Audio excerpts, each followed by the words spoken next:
છે એક અમૂલ્ય સંસાધન છે. માનવીના અસ્તિત્વ અને વિકાસ માટે જળ એ આવશ્યક છે. સમગ્ર જીવસૃષ્ટિની કલ્પના એ પાણી વગર થઈ શકે નહીં. એટલે પાણીનું અનેક મહત્વ રહેલું છે. તો આજે આપણે પ્રકરણ 11 ભારત જળ સંસાધન વિશે વાત કરીશું. સૌથી પહેલા આપણે પ્રસ્તાવના જોઈએ. જળ છે તો જીવન છે. જળ વિના પૃથ્વી પર કોઈ પણ પ્રકારના જીવનની કલ્પના કરવી મુશ્કેલ છે. એટલે કે જળ છે તો જ જીવન છે. જળ વગર એ જીવન શક્ય નથી. જળ વિના પૃથ્વી પર કોઈ પણ પ્રકારના જીવનની કલ્પના કરવી મુશ્કેલ છે. સમગ્ર જીવસૃષ્ટિના અસ્તિત્વ અને વિકાસ માટે એ પાણી અનિવાર્ય છે. જળ સંસાધનનો બીજો કોઈ વિકલ્પ નથી. તેના ઉપયોગની યાદી ઘણી લાંબી છે. સમગ્ર જીવસૃષ્ટિ પણ જીવન ટકાવી રાખવા માટે પાણીનો જ ઉપયોગ કરે છે. હવે જળ સંસાધન સિવાય એના વૈકલ્પિક સ્ત્રોત તરીકે બીજા કોઈનો ઉપયોગ થઈ શકે એમ નથી. પાણીની ઉપયોગિતાની જે યાદી છે એ ઘણી લાંબી છે. સમગ્ર જીવસૃષ્ટિ પોતાનું જીવન ટકાવી રાખવા માટે, પોતાનું અસ્તિત્વ ટકાવી રાખવા માટે એ પાણીનો જ ઉપયોગ કરે છે. કોઈ પણ દેશની સમૃદ્ધિનો આધાર તેની ખેતી અને તેમાં વપરાતા જળ ઉપર રહેલો છે. કોઈ પણ દેશની સમૃદ્ધિનો આધાર એ ખેતી ગણાય છે. પરંતુ ખેતીની અંદર કેટલા પ્રમાણમાં સિંચાઈની સુવિધા ઉપલબ્ધ છે અથવા તો કેટલા પ્રમાણમાં પાણીનો ઉપયોગ થાય છે એના ઉપર એ સમૃદ્ધિનો આધાર રહેલો છે. જળની વિશેષ જરૂરિયાત પીવામાં અને ઘરેલું કાર્યોમાં તથા ઉદ્યોગોમાં રહે છે. હવે પાણીનો સૌથી વધુ ઉપયોગ પીવામાં થાય છે. એની સાથે સાથે ઘર વપરાશમાં પણ પાણીનો ઉપયોગ થાય છે અને લગભગ દરેક ઉદ્યોગોમાં એ પાણીની જરૂરિયાત રહેતી હોય છે. વધતી જતી વસ્તી અને વિકાસના કાર્યોમાં જે ઝડપે અને જે જથ્થામાં જળ વપરાય છે તે રીતે જળની અછત સર્જાતી જાય છે. તે બાબતને ધ્યાનમાં રાખીને જળનો વિવેકપૂર્વક ઉપયોગ કરવો ખૂબ જરૂરી છે. એક તરફ આપણા દેશમાં સતત વસ્તી વધતી જાય છે અને બીજી તરફ વિકાસના કાર્યોમાં આપણે જે ઝડપથી અને જે જથ્થામાં પાણીનો ઉપયોગ કરીએ છીએ એ જોતા ભવિષ્યમાં પાણીની અછત સર્જાશે અને ભવિષ્યની જરૂરિયાતને ધ્યાનમાં રાખી અને આપણે પાણીનો વિવેકપૂર્વક ઉપયોગ કરવો જોઈએ, સમજીને ઉપયોગ કરવો જોઈએ. કારણ કે પૃથ્વી પર પીવાલાયક શુદ્ધ પાણીની ખૂબ જ તંગી છે. જળ એ મર્યાદિત સંસાધન છે. તેના સ્થાને કોઈ પણ સંસાધન ઉપયોગમાં લઈ શકાય તેમ નથી. જળ સંપત્તિને કારણે જ પર્યાવરણ જીવંત છે. તેથી જ જળ એ જીવનનું અભિન્ન અંગ છે. હવે જળ એ મર્યાદિત સંસાધન છે. એટલે કે પૃથ્વીના પેટાળમાં પીવાલાયક શુદ્ધ પાણીનો જથ્થો એ ખૂબ ઓછો બચ્યો છે અને એના સ્થાને એના વિકલ્પ તરીકે આપણે બીજા કોઈ સંસાધનનો ઉપયોગ કરી શકીએ નથી. સમગ્ર પર્યાવરણ જીવંત છે એનું મુખ્ય કારણ એ જળ સંપત્તિ છે. જળ એ જીવનનું એક અભિન્ન અંગ છે, એક અવિભાજ્ય અંગ માનવામાં આવ્યું છે. ત્યાર પછી આપણે જળ સ્ત્રોતો વિશે વાત કરીએ. જળ સ્ત્રોતોના મુખ્ય 3 પ્રકાર છે. એક વૃષ્ટિય જળ, પૃષ્ઠીય જળ અને ભૂમિગત જળ. ફરીથી એકવાર રિપીટ કરું છું. જળ સ્ત્રોતોના મુખ્ય 3 પ્રકાર છે. એક વૃષ્ટિય જળ, બીજા નંબરમાં પૃષ્ઠીય જળ અને ત્રીજા નંબરમાં ભૂમિગત જળ. સૌથી પહેલા આપણે વૃષ્ટિય જળ વિશે પરિચય મેળવીએ. પૃથ્વી પર જળ સંસાધનનો મુખ્ય સ્ત્રોત એ વૃષ્ટિ છે. નદી, સરોવર, ઝરણા અને કુવા એ ગૌણ સ્ત્રોતો છે. આ બધા જ સ્ત્રોતો એ વૃષ્ટિને આભારી છે. એટલે પૃથ્વી પર જળ સંસાધન, જળ સંપત્તિનો મુખ્ય સ્ત્રોત એ વરસાદ છે, એટલે કે વૃષ્ટિ છે.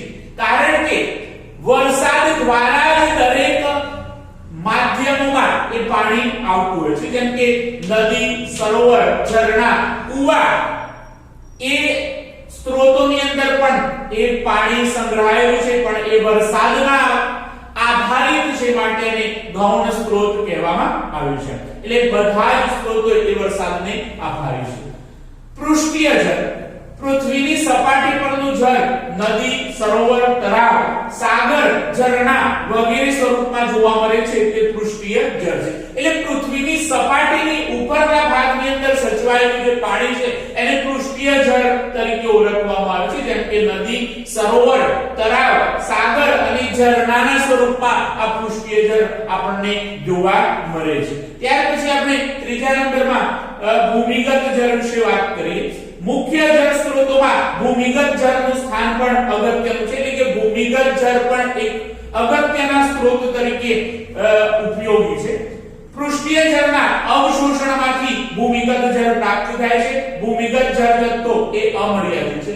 હવે પૃષ્ઠીય જળ પૃથ્વીની સપાટી પર જે સંગ્રહાયેલું પાણી છે એ ધીમે ધીમે જમીનની અંદર તરફ જાય છે, એનું અવશોષણ થાય છે. એના દ્વારા ભૂમિગત જળ આપણને પ્રાપ્ત થાય છે અને ભૂમિગત જળ જથ્થો એ અમર્યાદિત પ્રમાણમાં રહેલો છે. ભારતમાં ઉત્તરનો જે મેદાની વિસ્તાર છે ત્યાં 42% ભૂમિગત જળ જોવા મળે છે. એટલે કે અહીં સૌથી વધુ ભૂમિગત જળ સંગ્રહાયેલું છે, કારણ કે અહીં ગંગા, યમુના, સતલુજ જેવી બારેમાસ વહેતી નદીઓ અહીંથી પસાર થાય છે, માટે અહીં ભૂમિગત જળ જથ્થો એ વધુ પ્રમાણમાં જોવા મળે છે. દક્ષિણ ભારતમાં ઉચ્ચ પ્રદેશ અને પર્વતીય વિસ્તારોને કારણે ભૂમિગત જળનું પ્રમાણ ઓછું જોવા મળે છે. એટલે કે દક્ષિણ ભારતની અંદર ઉચ્ચ પ્રદેશો આવેલા છે અને એની સાથે સાથે પર્વતીય વિસ્તારો આવેલા હોવાથી અહીં પાણીનું જમીનની અંદર શોષણ બહુ ઓછું થાય છે અને ઝડપથી પાણી વહી જાય છે, માટે એ અહીં ભૂમિગત જળ જથ્થો એ ખૂબ મર્યાદિત છે. ભૂમિગત જળનો સૌથી વધુ ઉપયોગ એ સિંચાઈ માટે થાય છે. એટલે કે પૃથ્વીના પેટાળમાં રહેલું જે પાણી છે એનો સૌથી વધુ ઉપયોગ એ સિંચાઈમાં થાય છે. ખેતીના પાકોને પકવવા માટે આ ભૂમિગત જળનો જથ્થો ઉપયોગી છે. ત્યાર પછી આપણે જળ સંસાધનો અને એના ઉપયોગો વિશે વાત કરીએ. એમાં સૌથી પહેલા નંબરમાં સિંચાઈ. ભારતમાં લગભગ 84% જળ એ સિંચાઈ માટે ઉપયોગી છે. જેમ કે 1 કિલો ઘઉં ઉત્પન્ન કરવા માટે લગભગ 1500 લીટર પાણીની આવશ્યકતા રહે છે. એટલે ભારતમાં 84% જેટલું જળ એટલે કે પાણી એ સિંચાઈના કામમાં આવે છે. જેમ કે 1 કિલો ઘઉં ઉત્પન્ન કરવા હોય તો 1500 લીટર પાણીની આવશ્યકતા રહે છે. 1500 લીટર પાણીની જરૂર પડે છે. ડાંગર, શણ અને શેરડીના પાકોને વધુ જળની આવશ્યકતા રહે છે. એટલે કે ડાંગર, શણ અને શેરડીના પાકોને વધુ પાણીની આવશ્યકતા રહે છે, વધુ પાણીની જરૂર પડતી હોય છે. પ્રાચીન સમયથી જ ભારતમાં પાણીનો ઉપયોગ એ સિંચાઈ માટે થતો આવ્યો છે. કાવેરી નદીમાંથી ગ્રાન્ડ એનિકટ નહેરનું નિર્માણ એ બીજી સદીમાં થયું છે. એટલે કે પ્રાચીન સમયથી ભારતમાં પાણીનો ઉપયોગ એ સિંચાઈ માટે થતો આવ્યો છે. જેમ કે બીજી સદીમાં કાવેરી નદીમાંથી ગ્રાન્ડ એનિકટ નહેરનું નિર્માણ કરવામાં આવેલું સિંચાઈની સુવિધા માટે. એ સિવાય 15મી સદીની અંદર કૃષ્ણ દેવરાયે યામકે નામના એન્જિનિયરની નિમણૂક કરેલી પોતાના રાજ્યની અંદર નહેરનું નિર્માણ કરવા માટે. 1882 ની અંદર ઉત્તર પ્રદેશની પૂર્વીય યમુના નહેરનું નિર્માણ કરવામાં આવ્યું હતું. એટલે કે ઉત્તર પ્રદેશના છેવાડાના વિસ્તારો સુધી એ સિંચાઈની સુવિધા પહોંચાડી શકાય એ માટે 1882 ની અંદર એ પૂર્વીય યમુના નહેરનું નિર્માણ કરવામાં આવ્યું હતું. ભારતમાં સિંચાઈના મુખ્ય 3 માધ્યમો છે: કુવા અને ટ્યુબવેલ, નહેર અને તળાવ. આ પૈકી કુવા અને ટ્યુબવેલ એ સિંચાઈના મુખ્ય માધ્યમો છે. નહેરો બીજા ક્રમે અને તળાવ એ ત્રીજા ક્રમે છે. હવે સિંચાઈના મુખ્ય માધ્યમો 3 છે. એક કુવા અને ટ્યુબવેલ, બીજા નંબરમાં નહેરો અને ત્રીજા નંબરમાં તળાવ. આ પૈકી કુવા અને ટ્યુબવેલનો સૌથી વધુ ઉપયોગ એ સિંચાઈ માટે થાય છે. ત્યાર પછી બીજા ક્રમે નહેરોનો સમાવેશ થાય છે અને ત્રીજા નંબરમાં તળાવોનો સૌથી વધુ ઉપયોગ એ સિંચાઈ માટે થાય છે. કુવા અને ટ્યુબવેલ એ કાપના મેદાનોમાં સામાન્ય છે. જે જગ્યાએ કાપના મેદાનો આવેલા છે ત્યાં સિંચાઈ માટે કુવા અને ટ્યુબવેલનો સૌથી વધુ ઉપયોગ કરવામાં આવે છે. સતલુજ, યમુના અને ગંગાના વિશાળ મેદાનો તથા પૂર્વના તટીય મેદાનોમાં આવેલ મહાનદી, ગોદાવરી, કૃષ્ણા અને કાવેરીના મુખ ત્રિકોણ પ્રદેશમાં નહેરો દ્વારા સિંચાઈ થાય છે. એટલે કે જે જગ્યાએ કાપના મેદાનો આવેલા છે ત્યાં કુવા અને ટ્યુબવેલની મદદથી સિંચાઈ થાય છે, જ્યારે ઉત્તરના વિશાળ મેદાની પ્રદેશો જેમાં સતલુજ, યમુના અને ગંગાના વિશાળ મેદાનો, એ સિવાય પૂર્વ કિનારાના જે મેદાનો છે એમાં મહાનદી, ગોદાવરી નદી, કૃષ્ણા અને કાવેરી નદીના મુખ ત્રિકોણના પ્રદેશોમાં નહેરોની મદદથી સિંચાઈ થાય છે. નહેરો દ્વારા એ છેવાડાના વિસ્તારની અંદર પાણી પહોંચાડવામાં આવે છે. પૂર્વ અને દક્ષિણના રાજ્યોમાં તળાવો દ્વારા સિંચાઈ થાય છે. એટલે કે પૂર્વના જે રાજ્યો છે ત્યાં અને એની સાથે સાથે દક્ષિણના રાજ્યોમાં તળાવ દ્વારા એ સિંચાઈનું આયોજન થાય છે. ત્યાર પછી આપણે બહુહેતુક યોજનાઓ વિશે વાત કરીએ. જે યોજનાના ઘણા બધા હેતુઓ હોય એને બહુહેતુક યોજના કહે છે. ભારતમાં અનેક નાની મોટી નદીઓ વહે છે. ભારત નદીઓની દ્રષ્ટિએ ઘણો સમૃદ્ધ છે. અહીં બારેમાસ વહેતી નદીઓ વહે છે અને એની સાથે સાથે મોસમી નદીઓ છે. એટલે કે અનેક નાની મોટી નદીઓ ભારતમાં વહે છે. ભારતનો જળ પરિવાર સમૃદ્ધ છે કારણ કે ભારતનું ભૂપૃષ્ઠ એવું છે કે અનેક નદીઓ બીજી નદીઓને મળીને તેનું જળ સમુદ્રમાં ઠાલવે છે. ભારતનો જળ પરિવાર સમૃદ્ધ છે એના પાછળનું કારણ એ છે કે ભારતનું ભૂપૃષ્ઠ એ પ્રકારનું છે કે નાની નાની નદીઓ એ મોટી નદીને મળે છે અને પાણીનો જે જથ્થો છે એ મોટી નદીઓમાં ઠાલવે છે, જેના કારણે મોટી નદીનો પટ વિશાળ બને છે અને એનું જળ એ છેવટે સમુદ્રમાં ઠલવાઈ જાય છે. આ જળનો ઉપયોગ અનેક હેતુઓ માટે થાય તે માટે વિવિધ નદીઓ પર બહુહેતુક યોજનાઓનું નિર્માણ કરવામાં આવ્યું છે. એટલે કે સપાટી પરથી જે નદીઓનું પાણી છે સમુદ્રમાં ઠલવાઈ જાય છે એ પછી એ કોઈ કામમાં આવતું નથી. માટે આ નદીઓનું જે પાણી છે એને અનેક રીતે ઉપયોગમાં લઈ શકાય એ માટે નદીઓ પર બહુહેતુક યોજનાનું નિર્માણ કરવામાં આવ્યું છે. બહુહેતુક યોજનાઓ એટલે નદી ખીણ સાથે સંકળાયેલી સમસ્યાઓને હલ કરવી. નદી ખીણ સાથે સંકળાયેલી જે સમસ્યાઓ છે એને હલ કરવા માટે આ બહુહેતુક યોજનાનું નિર્માણ કરવામાં આવ્યું છે. માટે એવું કહેવામાં આવ્યું છે કે બહુહેતુક યોજનાઓ એટલે નદી ખીણ સાથે સંકળાયેલી સમસ્યાઓને હલ કરવી. એમાં પૂર નિયંત્રણ, જમીન ધોવાણ અટકાવવું, સિંચાઈ અને પેયજળ, ઉદ્યોગ, વસાહતોને અપાતું પાણી, વિદ્યુત ઉત્પાદન, આંતરિક જળ પરિવહન, મનોરંજન, વન્યજીવ સંરક્ષણ, મત્સ્ય પાલનનો વિકાસ વગેરેનો સમાવેશ થાય છે. એટલે કે બહુહેતુક યોજનાઓ એ પૂર નિયંત્રણની સમસ્યાને હલ કરવા માટે એ નિર્માણ કરવામાં આવ્યું છે. ત્યાર પછી જમીનનું ધોવાણ અટકાવવા માટે આ યોજનાઓ બનાવવામાં આવેલી છે. એની સાથે સાથે સિંચાઈ અને પીવાલાયક પાણી એ અંતિમમાં અંતિમ ગામડા સુધી મળી રહે એ માટે આ યોજનાનું નિર્માણ કરવામાં આવ્યું છે. ઉદ્યોગોને પર્યાપ્ત માત્રામાં પાણી મળી રહે એની સાથે સાથે વસાહતોને પાણીનો પુરવઠો પૂરો પાડી શકાય એ માટે આ બહુહેતુક યોજનાઓ બનાવવામાં આવી છે. વીજળી ઉત્પન્ન કરવા માટે બહુહેતુક યોજનાનું નિર્માણ કરવામાં આવ્યું છે. જેમ કે નર્મદા નદી પર સરદાર સરોવર ડેમની મદદથી 1450 મેગાવોટ વીજળી ઉત્પન્ન કરી શકાય. આંતરિક જળ પરિવહન, દેશની અંદર જ એક જગ્યાએથી બીજી જગ્યાએ જવું હોય તો એવા સમયે આ બહુહેતુક યોજનાઓ એ ઉપયોગી બની રહે છે. એની સાથે સાથે મનોરંજન માટે પણ ઉપયોગી છે. વન્યજીવ સંરક્ષણ માટે અને મત્સ્ય પાલનના વિકાસ જેવી અનેક યોજનાઓ, અનેક હેતુઓ સાથે આ બહુહેતુક યોજનાનું નિર્માણ થયેલું છે. હવે ભારતની મુખ્ય બહુહેતુક યોજનાઓ વિશે આપણે વાત કરીએ. એમાં સૌથી પહેલા નંબરમાં ભાખરા નાગલ બંધ, જે સતલુજ નદી ઉપર બાંધવામાં આવ્યું છે અને એનાથી પંજાબ, હરિયાણા અને રાજસ્થાનને લાભ થાય છે. ત્યાર પછી કોસી યોજના, જે કોસી નદી ઉપર નિર્માણ પામી છે અને એનું લાભાન્વિત રાજ્ય એ બિહાર છે. ત્યાર પછી દામોદર ખીણ યોજના, જે દામોદર નદી પર નિર્માણ પામી છે અને ઝારખંડ અને પશ્ચિમ બંગાળ એના લાભાન્વિત રાજ્યો છે.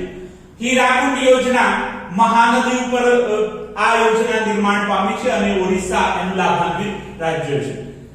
ચંબલ ખીણ જેને ગાંધી સાગર તરીકે પણ ઓળખવામાં આવે છે, ચંબલ નદી ઉપર આ નિર્માણ પામી છે. મધ્યપ્રદેશ અને રાજસ્થાન એના લાભાન્વિત રાજ્યો છે. નાગાર્જુન સાગર બંધ કૃષ્ણા નદી ઉપર નિર્માણ પામ્યું છે. આંધ્રપ્રદેશ અને તેલંગાણા એના લાભાન્વિત રાજ્યો છે. કૃષ્ણરાજ સાગર એ કાવેરી નદી પર નિર્માણ પામ્યું છે. કર્ણાટક અને તમિલનાડુ એ એના લાભાન્વિત રાજ્યો છે. તુંગભદ્રા યોજના જે તુંગભદ્રા નદી પર બનેલી છે અને કર્ણાટક અને આંધ્રપ્રદેશ એના લાભાન્વિત રાજ્યો છે. નર્મદા ખીણ અથવા તો સરદાર સરોવર ડેમ એ નર્મદા નદી ઉપર નિર્માણ પામ્યું છે અને ગુજરાત અને ગુજરાત સિવાયના પડોશી રાજ્યો મધ્યપ્રદેશ, રાજસ્થાન અને મહારાષ્ટ્ર એના લાભાન્વિત રાજ્યો છે. કડાણા અને વણાકબોરી ડેમ જે મહીસાગર નદી ઉપર નિર્માણ પામ્યું છે અને લાભાન્વિત રાજ્ય એ ગુજરાત છે. ઉકાઈ અને કાકરાપાર બંધ જે તાપી નદી પર નિર્માણ પામ્યું છે અને ગુજરાત એનું લાભાન્વિત રાજ્ય છે. ત્યાર પછી ધરોઈ જે ઉત્તર ગુજરાતની જીવાદોરી સમાન ગણાય છે અને સાબરમતી નદી પર ધરોઈ બંધ બાંધવામાં આવ્યો છે અને લાભાન્વિત રાજ્ય એ ગુજરાત છે. તો આપણે ભારતની પ્રમુખ બહુહેતુક યોજનાઓ વિશે વાત કરી. આપણે પ્રસ્તાવના એની સાથે સાથે જળ સ્ત્રોતો, જળ સંસાધનો અને એના ઉપયોગો તેમજ બહુહેતુક યોજનાઓનો પરિચય મેળવ્યો. ફરીથી આપણે એકવાર એનું પુનરાવર્તન કરીએ. જળ છે તો જીવન છે. જળ વિના પૃથ્વી પર કોઈ પણ પ્રકારના જીવનની કલ્પના કરવી મુશ્કેલ છે. જળ સંસાધનનો બીજો કોઈ વિકલ્પ નથી. એના ઉપયોગની યાદી એ ઘણી લાંબી છે. સમગ્ર જીવ સૃષ્ટિ પર જીવન ટકાવી રાખવા માટે પાણીનો જ ઉપયોગ થાય છે. કોઈ પણ દેશની સમૃદ્ધિનો આધાર તેની ખેતી અને તેમાં વપરાતા જળ ઉપર છે. જળની વિશેષ જરૂરિયાત એ પીવામાં, ઘરેલુ વપરાશમાં અને ઉદ્યોગોમાં રહે છે. વધતી જતી વસ્તી અને વિકાસના કાર્યોમાં જે ઝડપે અને જે જથ્થામાં જળનો ઉપયોગ થઈ રહ્યો છે એ રીતે જળની અછત સર્જાતી જાય છે. તે બાબતને ધ્યાનમાં રાખીને જળનો વિવેકપૂર્વક ઉપયોગ કરવો એ ખૂબ જરૂરી છે.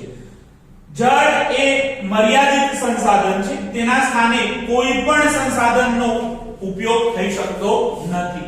જળ સંપત્તિને કારણે જ પર્યાવરણ જીવંત છે. તેથી જ જળ એ જીવનનું એક અભિન્ન અંગ છે. આપણે જળ સ્ત્રોતો વિશે વાત કરી કે જળ સ્ત્રોતોના મુખ્ય 3 પ્રકાર છે: વૃષ્ટિય જળ, પૃષ્ઠીય જળ અને ભૂમિગત જળ. વૃષ્ટિય જળ વિશે આપણે વાત કરી કે પૃથ્વી પર જળ સંસાધનનો મુખ્ય સ્ત્રોત વૃષ્ટિ છે. નદી, સરોવર, ઝરણા, કુવા એ ગૌણ સ્ત્રોતો છે. આ બધા જ સ્ત્રોતો એ વૃષ્ટિને આભારી છે. પૃષ્ઠીય જળ વિશે આપણે વાત કરી કે પૃથ્વીની સપાટી પરનું જળ નદી, સરોવર, તળાવ, સાગર, ઝરણા વગેરે સ્વરૂપે જોવા મળે છે તે પૃષ્ઠીય જળ છે. ભૂમિગત જળ વિશે આપણે વાત કરી કે મુખ્ય જળ સ્ત્રોતોમાં ભૂમિગત જળનું સ્થાન પણ અગત્યનું છે. પૃષ્ઠીય જળના અવશોષણમાંથી ભૂમિગત જળ પ્રાપ્ત થાય છે. ભૂમિગત જળ જથ્થો એ અમર્યાદિત છે. ભારતમાં ઉત્તરના મેદાની વિસ્તારમાં 42% ભૂમિગત જળ જોવા મળે છે. દક્ષિણ ભારતમાં ઉચ્ચ પ્રદેશ અને પર્વતીય વિસ્તારોને કારણે ભૂમિગત જળનું પ્રમાણ એ સૌથી ઓછું જોવા મળે છે. ભૂમિગત જળનો સૌથી વધુ ઉપયોગ એ સિંચાઈ માટે થાય છે. જળ સંસાધનો અને ઉપયોગો વિશે આપણે વાત કરી. એમાં સૌથી પહેલો ઉપયોગ એ સિંચાઈ વિશે આપણે વાત કરી. ભારતમાં લગભગ 84% જળ એ સિંચાઈ માટે ઉપયોગી છે. જેમ કે 1 કિલો ઘઉં ઉત્પન્ન કરવા માટે લગભગ 1500 લીટર પાણીની આવશ્યકતા રહે છે. ડાંગર, શણ અને શેરડીના પાકોને વધુ જળની આવશ્યકતા રહે છે. પ્રાચીન સમયથી ભારતમાં પાણીનો ઉપયોગ એ સિંચાઈ માટે થતો આવ્યો છે. કાવેરી નદીમાંથી ગ્રાન્ડ એનિકટ નહેરનું નિર્માણ એ બીજી સદીમાં થયું હતું. 1882 માં ઉત્તર પ્રદેશની પૂર્વીય યમુના નહેરનું નિર્માણ કરવામાં આવ્યું હતું. ભારતમાં સિંચાઈના મુખ્ય 3 માધ્યમો છે: એક કુવા અને ટ્યુબવેલ, 2 નહેરો અને 3 તળાવો. આ પૈકી કુવા અને ટ્યુબવેલ એ સિંચાઈના મુખ્ય માધ્યમો છે. ત્યાર પછી નહેરો અને તળાવનો ક્રમ આવ્યો છે. કુવા અને ટ્યુબવેલ એ કાપના મેદાનોમાં સામાન્ય છે. કાપના મેદાનોમાં એનો સૌથી વધુ ઉપયોગ થાય છે. સતલુજ, યમુના અને ગંગાના વિશાળ મેદાનો તથા પૂર્વના તટીય મેદાનોમાં આવેલ મહાનદી, ગોદાવરી, કૃષ્ણા અને કાવેરીના મુખ ત્રિકોણના પ્રદેશમાં નહેરો દ્વારા સિંચાઈ થાય છે. પૂર્વ અને દક્ષિણના રાજ્યોમાં તળાવ દ્વારા સિંચાઈ થાય છે. બહુહેતુક યોજનાઓ વિશે આપણે વાત કરી. ભારતમાં અનેક નાની મોટી નદીઓ વહે છે. ભારતનો જળ પરિવાહ સમૃદ્ધ છે, કારણ કે ભારતનું ભૂપૃષ્ઠ એવું છે કે અનેક નદીઓ બીજી નદીને મળીને તેનું જળ એ સમુદ્રમાં ઠાલવે છે. આ જળનો ઉપયોગ અનેક હેતુઓ માટે થાય છે, માટે વિવિધ નદીઓ પર એ બહુહેતુક યોજનાનું નિર્માણ કરવામાં આવ્યું છે. બહુહેતુક યોજનાઓ એટલે નદી ખીણ સાથે સંકળાયેલી સમસ્યાઓને હલ કરવી. એમાં પૂર નિયંત્રણ, જમીન ધોવાણ અટકાવવું, સિંચાઈ અને પેયજળ, ઉદ્યોગ, વસાહતોને અપાતું પાણી, વિદ્યુત ઉત્પાદન, આંતરિક જળ પરિવહન, મનોરંજન, વન્યજીવ સંરક્ષણ અને મત્સ્ય પાલનનો વિકાસ વગેરેનો સમાવેશ થાય છે. ત્યાર પછી આપણે ભારતની મુખ્ય બહુહેતુક યોજનાઓ વિશે વાત કરી. ભાખરા નાગલ બંધ એ સતલુજ નદી પર બાંધવામાં આવ્યો છે. પંજાબ, હરિયાણા અને રાજસ્થાન લાભાન્વિત રાજ્યો છે. કોસી બંધ કોસી નદી ઉપર બાંધવામાં આવ્યો છે અને બિહાર લાભાન્વિત રાજ્ય છે. દામોદર ખીણ દામોદર નદી ઉપર બાંધવામાં આવેલું છે અને ઝારખંડ અને પશ્ચિમ બંગાળ એના લાભાન્વિત રાજ્યો છે. હીરાકુંડ યોજના જે મહાનદી પર નિર્માણ પામી છે અને ઓડિશા એનું લાભાન્વિત રાજ્ય છે. ચંબલ ખીણ જે ચંબલ નદી પર નિર્માણ પામી છે, મધ્યપ્રદેશ અને રાજસ્થાન એના લાભાન્વિત રાજ્ય છે. નાગાર્જુન સાગર જે કૃષ્ણા નદી પર નિર્માણ પામી છે, આંધ્રપ્રદેશ અને તેલંગાણા એના લાભાન્વિત રાજ્યો છે. કૃષ્ણરાજ સાગર કાવેરી નદી પર આ બંધ બાંધવામાં આવેલું છે અને કર્ણાટક તેમજ તમિલનાડુ એના લાભાન્વિત રાજ્યો છે. તુંગભદ્રા યોજના તુંગભદ્રા નદી ઉપર નિર્માણ પામી છે. કર્ણાટક અને આંધ્રપ્રદેશ એના લાભાન્વિત રાજ્યો છે. નર્મદા ખીણ અથવા સરદાર સરોવર ડેમ નર્મદા નદી અને લાભાન્વિત રાજ્યો ગુજરાત, રાજસ્થાન, મધ્યપ્રદેશ અને મહારાષ્ટ્ર. વણાકબોરી અને કડાણા ડેમ જે મહીસાગર નદી ઉપર નિર્માણ પામ્યા છે અને ગુજરાત એનું લાભાન્વિત રાજ્ય છે. ઉકાઈ અને કાકરાપાર બંધ જે તાપી નદી પર નિર્માણ પામ્યા છે, લાભાન્વિત રાજ્ય એ ગુજરાત છે. અને ધરોઈ જે સાબરમતી નદી પર નિર્માણ પામ્યું છે અને ગુજરાત એનું લાભાન્વિત રાજ્ય છે.